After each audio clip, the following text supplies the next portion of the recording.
Hello! Isa na naman na magandang umaga sa inyong lahat. At ito na nga, papasok na naman tayo sa trabaho. And syempre, para makatipid, mag-walk trip tayo mula bahay hanggang opisina. Charot lang. Napakamahal kasi ng pamasahe, kaya walk trips lang everyday. At ayun na nga, nakasarin na ako ng jeep.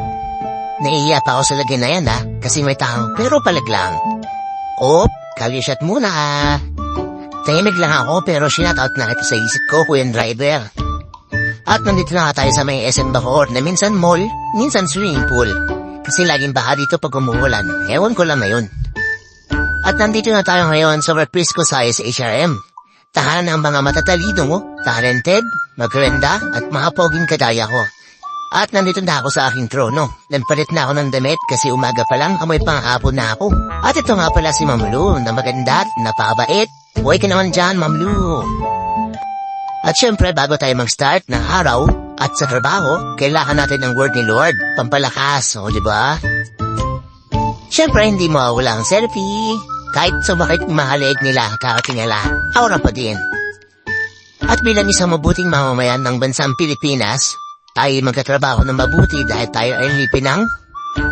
anong iniisip nyo, Hindi tayo alipin ng kung ano mang iniisip nyo, At dahil sa sobrang sipag ko magtrabaho, nakalimutan kong kumain. Ay, charot lang, hindi ko pala nakalimutan kumain. Imposible pala yon. Sa mga hindi naniniwalang nagbabasa din ako ng libro, eto na yon. Gulat kayo, no? Ang bilis na tapos ng isang oras, ganun lang, tapos na.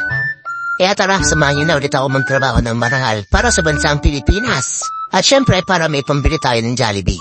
At ayun, hindi ko na namalayan ang oras, uwi na pala. Gusto ko na sanang gawing bahay yung opisina sa sipag ko. Joke lang, uwi na tayo. At mag-out na tayo. Kunwari mahayain si Tito Cyrus the Guardian. Kalisat muna ulit.